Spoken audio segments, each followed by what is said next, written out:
I'm Jane Farnham from Great British Speakers, and I'm here today chatting to the most extraordinary Clive Branson. Now, as you'd expect, areas such as mental health and serious diseases like cancer are something all of us care about. And we're asked an awful lot here at Great British Speakers about those subjects. So to this end, we do have a number of notable medical experts and of course TV doctors who talk about these subjects in great depth. But Clive is different to all of these people. But who is Clive? Well, he's like you and I. He could be your brother, your workmate, or next door neighbour, except we're about to find out why he's not. Clive has blown us all away with his story and incredible resilience, backed up with hope and a huge amount of compassion. So before we get into the health aspect, Clive, thanks for joining us today. To start off with, it's really lovely to see you and to meet you properly. Thank you, Jane. Thank you. And it's nice to meet you too. So tell us a little bit about your normal, whatever normal is, like what your normal life was up until a few years ago. Well, if I've ever been normal, that would be that would be a feat in itself. But no, I've been happily married for 25 years. We have 4 sons. We have 3 grandchildren. I had a successful career within the MOD, within industrial relations. And when I left the MOD, I started up my own health and safety consultancy. So life was busy. Life has always been busy, but my wife and I, we worked very hard, and family has always been our focus. So we've built a home together and we've raised our children. So that was the background. So what happened that was so devastating? It was about 5 years ago. Did you see any build up to what was going to happen? Talk me through what your experience has been.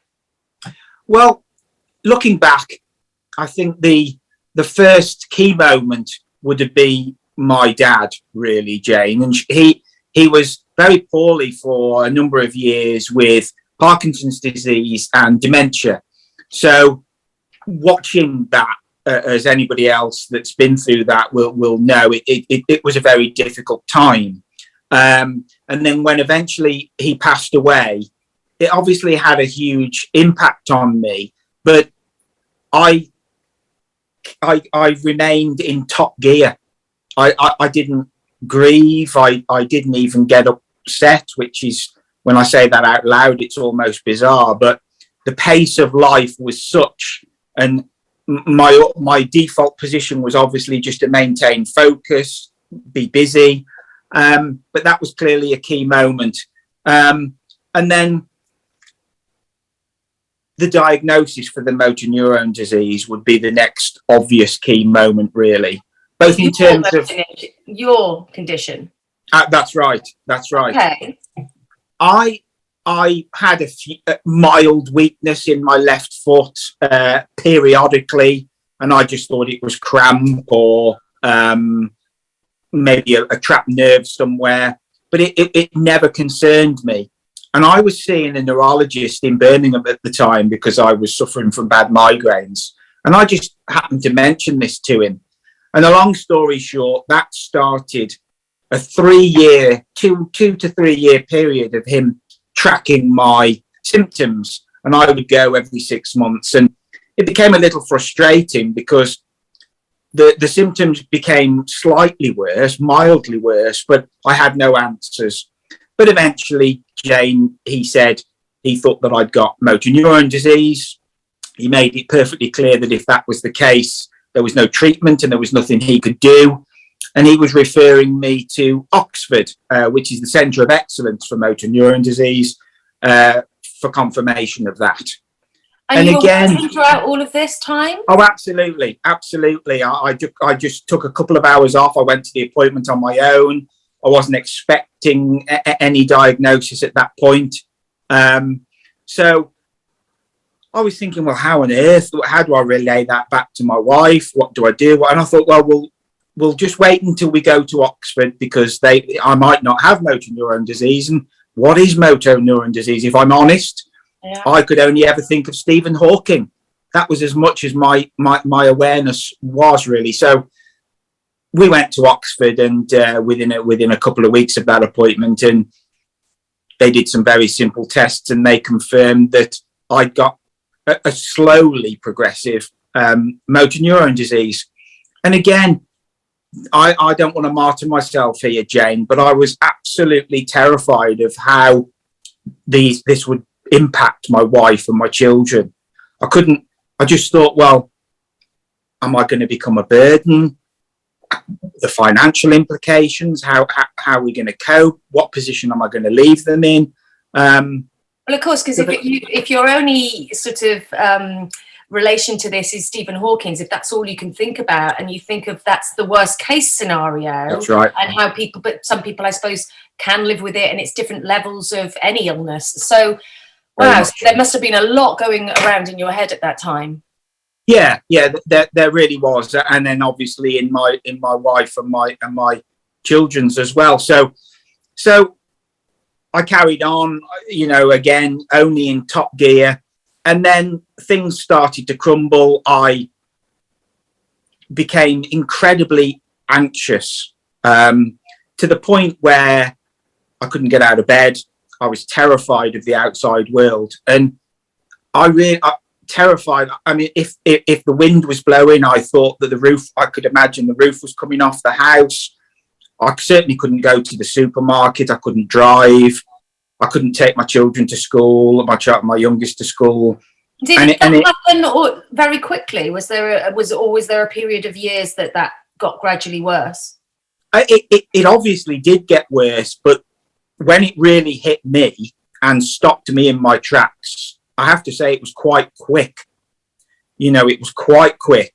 I was in the office, I was working, and I can remember just being on the floor in the office, and somebody there obviously had tried to ring me. They came to the office, they found me. They had a number for my wife, Vicky, so they rang her, and I got home, and I never recovered from that point. That was the breaking point. And I had a number of the crisis team were called, and at various points they came to see me and they tried to help, but the fear and my terror of the outside world just got worse. I mean, I just could not function at all. I couldn't articulate anything, to the point where I was taken into a psychiatric hospital. And again, that's a huge key moment in the story, because it was an incredibly difficult time, and I ended up having 7 weeks in 2 hospitals, one in Shrewsbury and one in Tamworth. And looking back, I've no idea how my wife held it together. Kept the family together, visited me, protected our youngest from everything, although he'd seen and heard too much. I just don't know how she did it. I just don't know how she did it, because every time she came to see me, she was buoyant, she was full of stories, she was full of humour, and then she must have got back to the car and burst into tears. I don't know. So I have to say, Jane, my wife's a force of nature. She's absolutely fundamental to any success I've had I've known her since we were 14. So the psychiatric hospital was a huge, difficult period for everybody. And when I came home, I had to almost find myself again. I had no identity. I'd obviously lost my income, but I'd lost my position in the family, or I was no longer the big loud dad, telling everybody what to do and going out and doing the normal things. I was lost, and I felt like I was a real burden. And I had counselling for a period of time, and it helped, Jane, but it didn't really. I had to find myself. I had to find very, very slowly and very surely, I had to find the ability to have the confidence to take the dog out for a walk. Or so would you say, sorry to interrupt, Clive, yeah. Would you say that as much as people can try to understand that painful process of healing, do you think, unless you've experienced it, you truly comprehend how difficult it is to heal yourself and what a long journey it is? I think there is an element of truth in that, Jane. I hear some people say you need to have lived the message to deliver the message. And I kind of sign up to that, because whilst there are an awful lot of people, certainly a lot cleverer than me, that can explain why these things happen and the best ways to get yourself out of it, there is no way I can relay accurately exactly how that journey impacted me as Clive Branson. I don't think there's words in the English language to articulate that correctly. It really was a difficult time, and it took a long time, very, very slowly, for me to come out of that period. I mean, suicide is an incredibly difficult topic to talk about for obvious reasons, but I didn't try and commit suicide, but I was definitely suicidal. I was absolutely convinced, while I was in that hospital, totally convinced that my loved ones would now be far better off without me.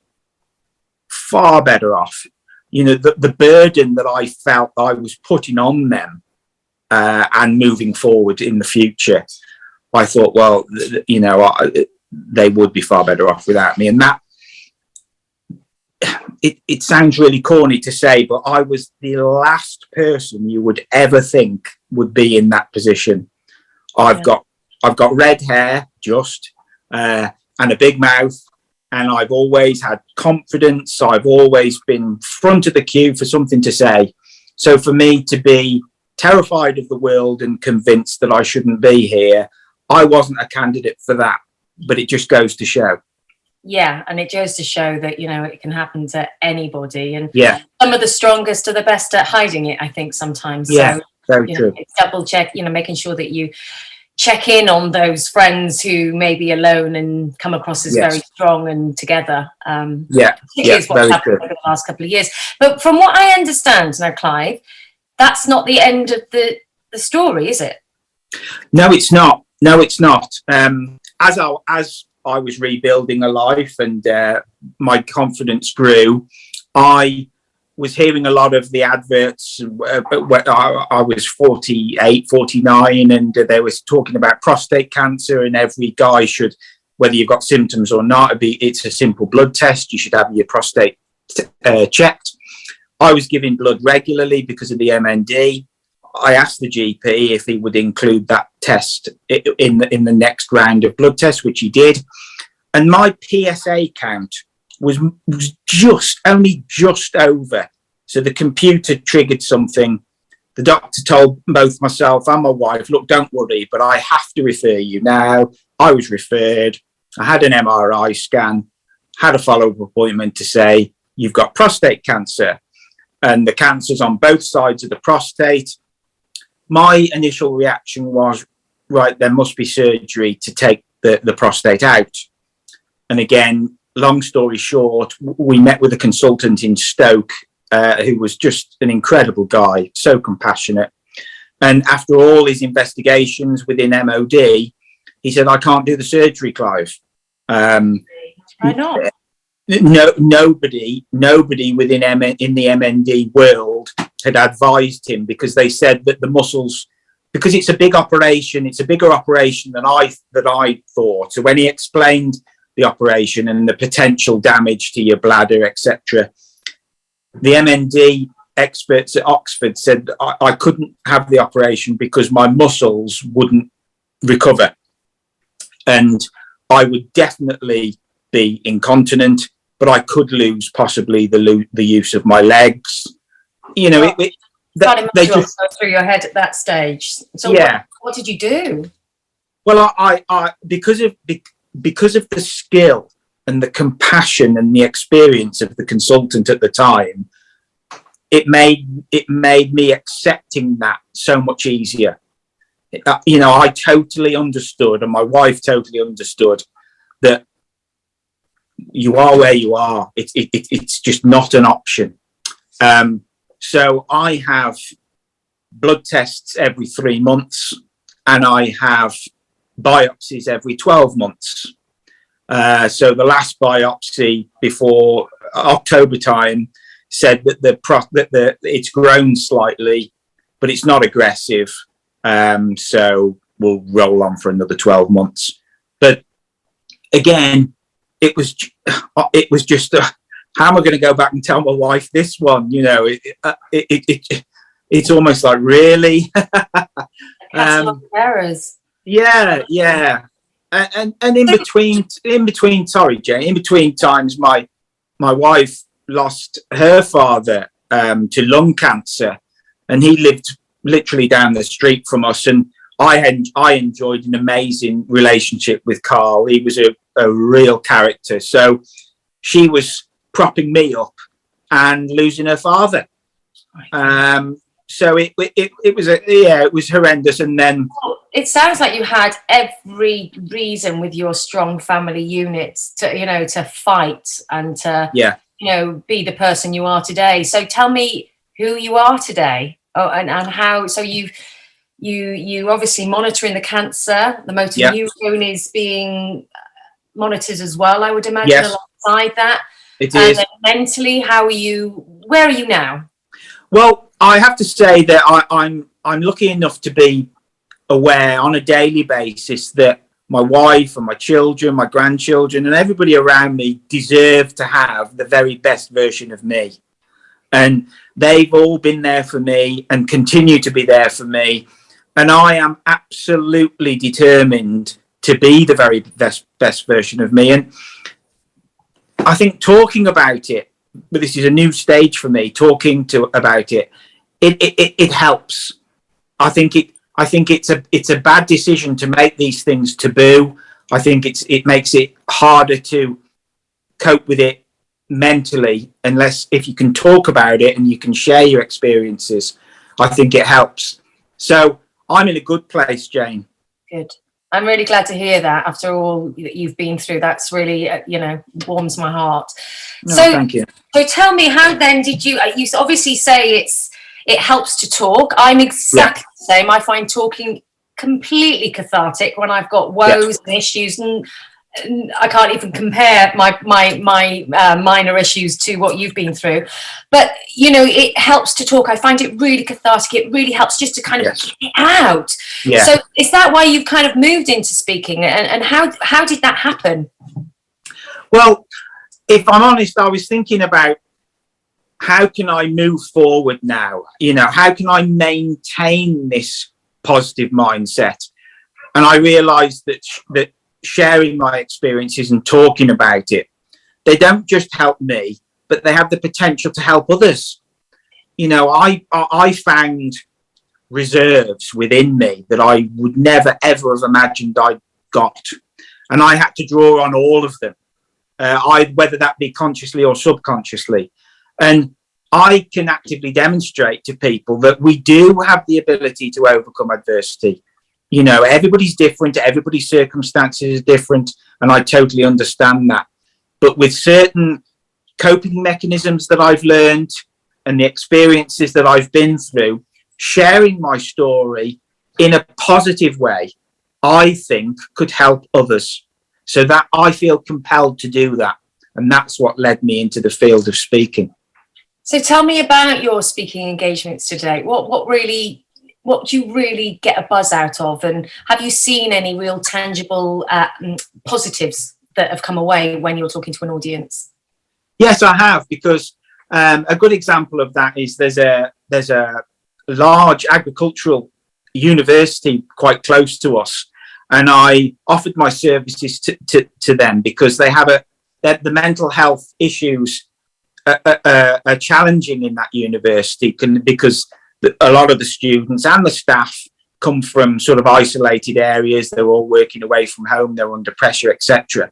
So I spoke to the HR people there, and I was so welcomed. And the idea that I could go there and help share my experiences, mentor some of the students, and they have me talking to all sorts of people, from sports teams to staff within HR, and it bounces, the positivity bounces right back to me.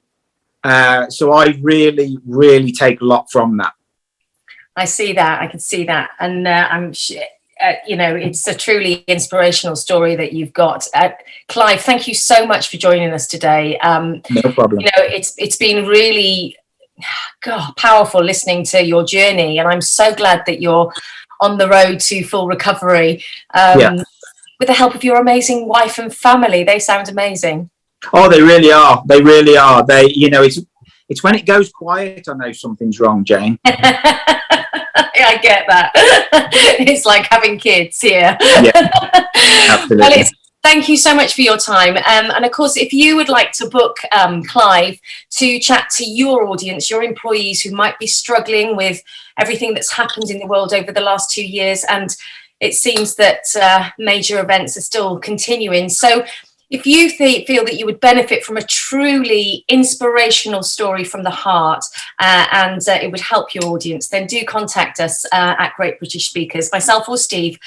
You can email us bookings@greatbritishtalent.com, or you can call 01753 439 289. Clive, thank you once again, and best of luck for the future.